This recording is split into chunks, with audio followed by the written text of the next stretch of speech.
Va-t-on voir des Citroën Ami ou des scooters 50 cm3 sur le périphérique suite du coup aux limites de vitesse à 50?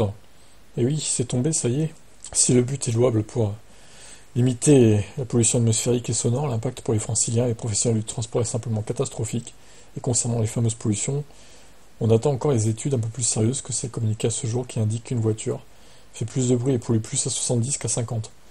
Oui, ouais, les thermiques, honnêtement, je suis pas sûr de ça, hein, parce que le rendement est meilleur à 70 qu'à 50, je pense, au final. Quid des bouchons et de l'alternance des phases d'accélération et de freinage extrêmement polluantes, et le parc hybride électrique en constante croissance qui circule le plus souvent à 70 en mode zéro émission. Quant à l'argument selon lequel la vitesse moyenne sur le périph' est de toute façon inférieure à 50, il nous semble que c'est avant tout un aveu d'échec de la part des élus parisiens. Le boulevard périphérique est par définition une voie de mise à la disposition des usagers en faisant le tour d'une agglomération. Ce type de voie a pour objectif de permettre aux conducteurs de se déplacer rapidement aux abords de l'agglomération sans avoir besoin d'être traversé. Ça permet de fluidifier le trafic en proposant une route plus large avec une vitesse plus élevée et de réduire la circulation en ville et les dangers pour les piétons et les usagers des mobilités douces. Enfin, c'est ce que tout le monde pense, à part quelques personnes à la mairie de Paris. Si on réduit la vitesse à 50, beaucoup d'automobilistes vont être tentés de traverser Paris plutôt que de se farcir d'un demi-tour de Paris, de périph', pour aller d'une porte à l'autre. Plus de pollution dans Paris, plus de nuisances sonores et plus de risques pour les piétons du coup. Cyclistes et trottinettes. C'est pas faux ça, hein.